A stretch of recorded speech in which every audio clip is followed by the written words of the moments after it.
Channel sharing tulus kekristenan, sharing ke-70 dengan topik tanggapan atas narasi yang terhormat Bapak Dr. Yonatan Purnomo soal Lukas pasal 23 ayat 34. Tanggapan atas narasi yang terhormat Bapak Dr. Yonatan Purnomo soal Lukas pasal 23 ayat 34. Bapak, Ibu, saudara-saudari sekalian, Shalom, salam damai sejahtera.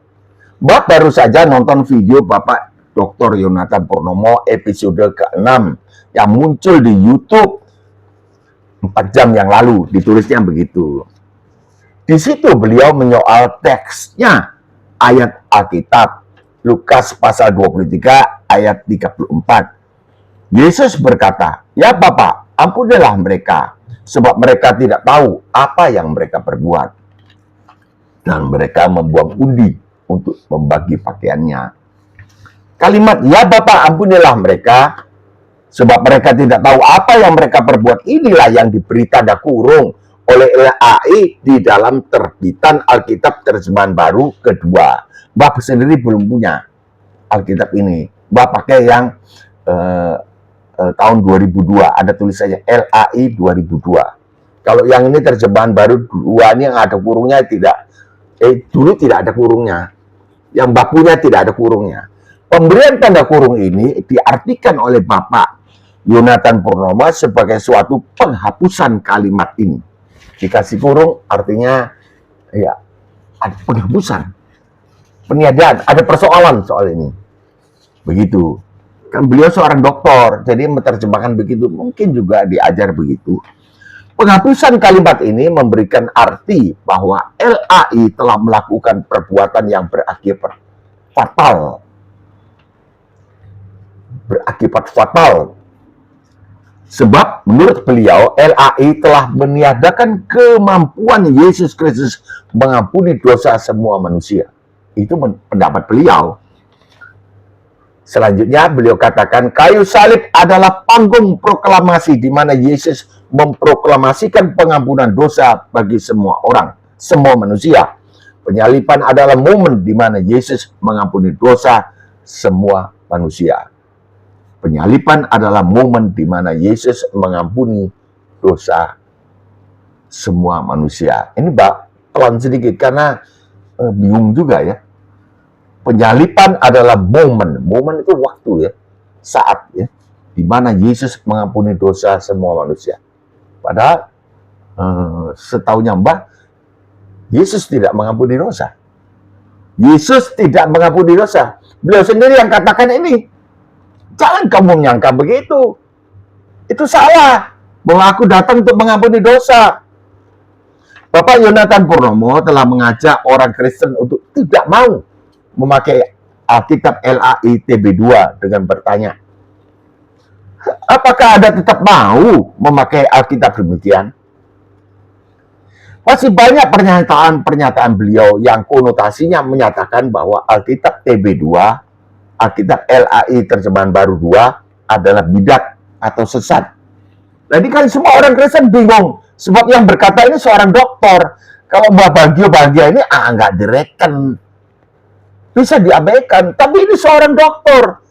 Ya nggak tahu bagaimana dokternya, dari mana, kualitasnya bagaimana, kapan dinobatkan. Mbak juga nggak tahu. Ya ikut saja sekarang ini sebab pernyataan-pernyataan di medsos YouTube ini. Mbak sadar sedang menghadapi narasi seorang doktor teologi. Namun beliau sendiri telah mengundang masukan dari semua orang Kristen. Maka Mbak berani memberi tanggapan berikut ini.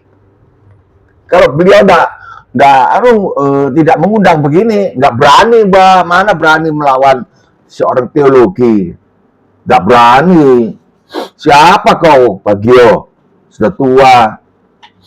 Mbah tanya, apakah Pak Dr. Yonatan tidak salah baca ayat Lukas pasal 23 ayat 34 ini? Apa nggak salah baca ya Pak? Ayat Lukas 23:34 diucapkan oleh Pak Yesus, ya Bapa, ampunilah mereka, sebab mereka tidak tahu apa yang mereka perbuat.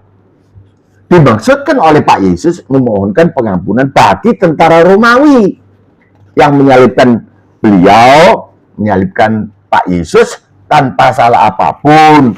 Tentara Romawi hanya mengikuti kehendak Pilatus dan massa yang berteriak-teriak, salibkanlah dia, salibkanlah dia. Ini yang dituju, ini yang dimaksudkan, dimohonkan pengampunan. Coba dibaca ayat sebelumnya, kan katanya kalau membaca ayat itu harus dibaca konteksnya. Mbak ini juga belajar. Jadi pendapat Bapak Yonatan Purnomo bahwa LAI telah menghapuskan satu-satunya sabda proklamasi pengampunan dosa bagi seluruh umat manusia, saya tidak sependapat, sebab ucapan permohonan ampun ini hanya dimaksudkan bagi para tentara Romawi dan sekelompok orang yang membenci Pak Yesus saat itu. Ucapan ini tidak ada sangkut pautnya dengan pengampunan dosa atas seluruh umat manusia. Tidak ada. Sebab ucapan Pak Yesus ini hanya memohonkan ampun bagi para tentara Romawi dan orang banyak saat itu saja. Baca ayat sebelumnya. 1-2 ayat. Ayat itu tidak bisa diinterpretasikan sebagai Pak Yesus telah memproklamasikan pengampunan di atas panggung proklamasi pengampunan dosa bagi seluruh umat manusia. Tidak bisa. Sebab sekali lagi hanya ditujukan kepada tentara Romawi dan sekelompok orang yang menyalibkan Pak Yesus. Jadi sekalipun misalnya amit-amit ayat ini kita hapuskan dari Alkitab, saya bicara ini kan di dalam konteks menuntun pikiran Pak Dr. Yonatan Purnomo dan kita sekalian tentunya. Kita harus junjung tinggi, doktor. Maka Alkitab tidak akan kehilangan momen pengampunan dosa bagi seluruh umat manusia yang Pak Dokter maksudkan itu. Ulangi. Jadi sekalipun misalnya amit-amit, jangan sampai begini, saya tidak akan dikurangi bagianku di pohon ayat di surga nanti. Amit-amit ayat ini kita hapuskan dari Alkitab. Saya bicara ini kan di dalam konteks menuntun pikiran Pak Dr. Yonatan Purnomo dan kita sekalian yang membahas ini. Maka Alkitab tidak akan kehilangan momen pengampunan dosa bagi seluruh umat manusia yang Pak Dokter maksudkan itu. Sebab Pak Yesus memproklamasikan keselamatan bagi seluruh umat manusia, bukan pengampunan ya. Ketika beliau menyerahkan nyawanya di atas kayu salib di Yohanes 19 ayat 30. Sesudah Yesus meminum anggur asam itu, berkatalah ia, "Sudah selesai."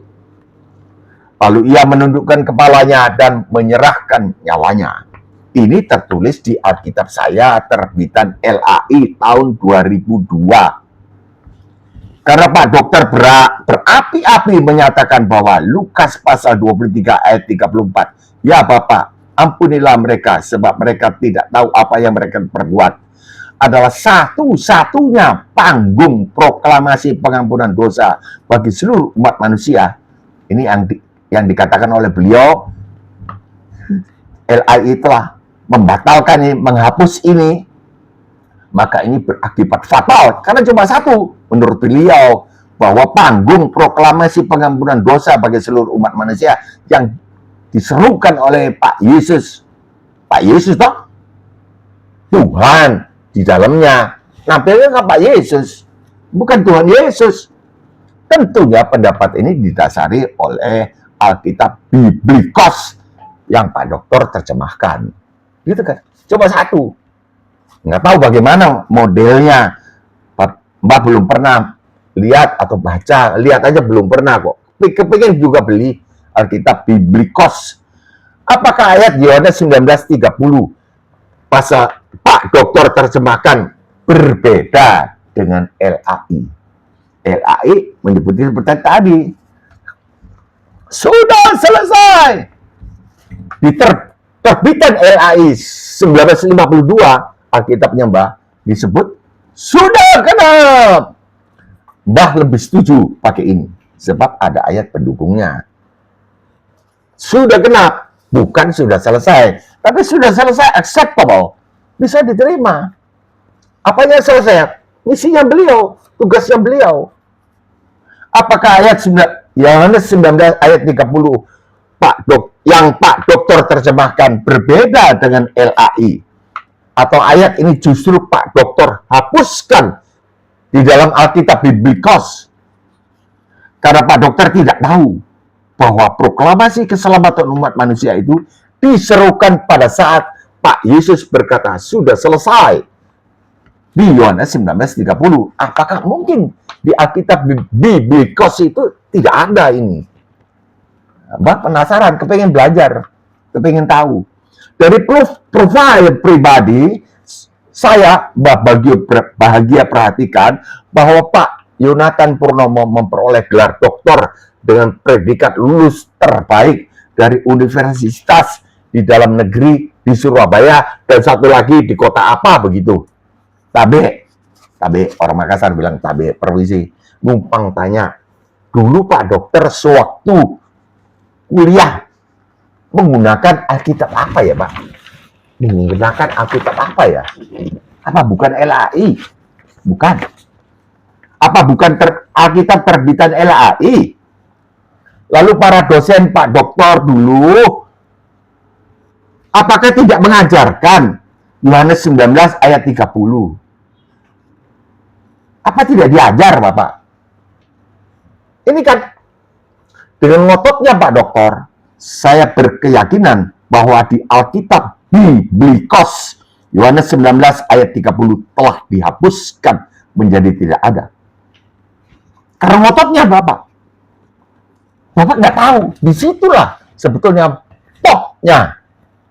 Saat paling puncaknya sebelum menyerahkan nyawa. Pak Yesus menyerahkan nyawa. Bukan Tuhan Yesus. Pak Yesus. Di dalamnya itu Tuhan Allah sendiri. Kan begitu. Atau bunyinya lain.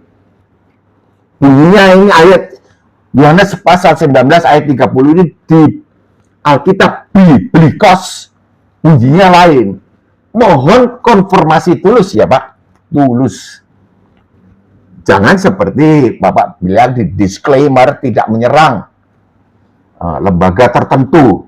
Padahal dalam prakteknya kan menyatakan ini LAI begini begitu, itu kan menyerang namanya. Apa bukan? Coba toh, biarlah ini umum ini, masyarakat umum ini menilai. Sebab di Matius 18 ayat 15, jika saudaramu berbuat dosa, tegurlah dia 4 mata. Kalau dia tetap ngotot, panggillah 2-3 orang saksi atau 1-2 orang saksi. Kalau dia tidak mau, tetap ngotot, sampaikan ini kepada jemaat. Ini saatnya. Jemaatnya ya semua orang Kristen. Semua orang Kristen. Saya mohon permisi memberi informasi kepada Pak Dokter bahwa kitab suci Alkitab LAI telah mengajarkan kepada kita umat pengikut Tuhan Yesus. Kita ini pengikut Tuhan Yesus, bukan orang Kristen saja, tapi pengikut Tuhan Yesus yang dimaksudkan, agar di dalam hidup kita bersama dengan orang Kristen yang lain, kita sebut orang Kristen. Menaruh pikiran dan perasaan yang terdapat di dalam Tuhan Yesus. Di dalam Tuhan Yesus. Pikirannya Tuhan. Filipi 2 ayat 5. Hendaklah kamu di dalam hidupmu bersama menaruh pikiran dan perasaan yang terdapat juga di dalam Kristus Yesus. Pikiran dan perasaan Kristus Yesus. Bagaimana? Yang walaupun dalam rupa Allah tidak menganggap kesetaraan dengan Allah sebagai suatu milik yang harus dipertahankan. Melainkan telah mengosongkan dirinya sendiri dan mengambil rupa seorang hamba. Allah mengambil rupa, tidak mempertahankan, mengambil rupa seorang hamba dan menjadi sama dengan manusia. Dan dalam keadaan sebagai manusia, ia telah merendahkan dirinya dan taat sampai mati, bahkan sampai mati di kayu salib. Nah, ini mungkin belum sampai di sini prakteknya. Bapak Yonatan ini belum sampai di sini prakteknya. Kalau Mbak sudah sampai 30 tahun praktek ini. Belajar ini 30 tahun. Cuma Mbah memang tulis takut salah. Siapakah yang tidak bersalah dan di dalam perkataannya? Yakobus menulis demikian. Prakteknya seperti ini. Aplikasinya. Permisi, Mbak, saya ya memberikan informasi, artinya ngajari. Memang betul ngajari dokter, praktek. Karena nampak tidak demikian. Tidak menaruh pikiran dan perasaannya. Terdapat juga dalam Kristus Yesus. Yang bagaimana toh? Seperti ini. Hendaklah kamu dalam hidupmu bersama menaruh pikiran dan perasaan yang terdapat juga di dalam Kristus Yesus. Seperti apa? Yang walaupun dalam rupa dokter tidak menganggap, ya dalam rupa bukan sebetulnya, yang walaupun dalam kodratnya sekarang posisinya adalah dokter, tidak menganggap ke pangkatnya itu, kedokterannya itu sebagai suatu milik yang harus dipertahankan. Itu kan gini, kalau kita lihat seluruh YouTube-nya Bapak Yonatan Purnomo ini kan begitulah, itulah buahnya. Dari buahnya kita tahu pohonnya seperti apa, dalamnya Pak Yonatan itu seperti apa kan? Begitu kan? Yang walaupun dalam rupa dokter tidak menganggap kedokteran itu sebagai satu milik yang harus dipertahankan, melainkan telah mengosongkan dirinya Pak Dokter, mengosongkan dirinya sendiri dan mengambil rupa seorang awam. Itu kan prakteknya. Dan menjadi sama dengan orang awam yang lain. Baru bisa menjadi berguna. Sebab orang pintar, Pak Yonatan kan orang pintar, cerdas sekali. Sebab dari bicaranya yang cepat itu, kita bisa ketahui bahwa di dalam beliau itu tersusun rapi kata-katanya. Tidak seperti Mbak ini mesti catat dulu, nanti salah bicara ini itu. Menjadi berkat, merendahkan diri, memberi informasi, melainkan telah mengosongkan dirinya sendiri. Ini Tuhan Yesus mengosongkan dirinya sendiri. Pak Yonatan sebetulnya harusnya mengosongkan diri. Walaupun dokter, rupanya saja menampil sebagai orang awam. Isinya dokter. Seperti Tuhan Yesus. Nampilnya saja seperti orang biasa. Tapi dalamnya kan Allah. Berani sama Tuhan Yesus. Berani. Jadi cabut nyawanya. Ada temannya Mbah. Itu Mbah sudah saksikan ulang-ulang. Bertugas main gitar. Anak muda main gitar, tapi tidak main gitar. Dalam kebaktian kecil tidak main gitar. Gitarnya disimpan di lantai. Mbak lihat, itu senarnya bagus. Kenapa dia tidak main gitar ya? Baru dia nyanyi. Nyanyi, ya ikut nyanyi tanpa gitar. Padahal gitar sangat dibutuhkan. Tidak enak tanpa gitar. Mana suaranya beda-beda. Tidak lama, barangkali 1 minggu atau 10 hari, yes, meninggal tanpa sakit. Bukan dicabut itu.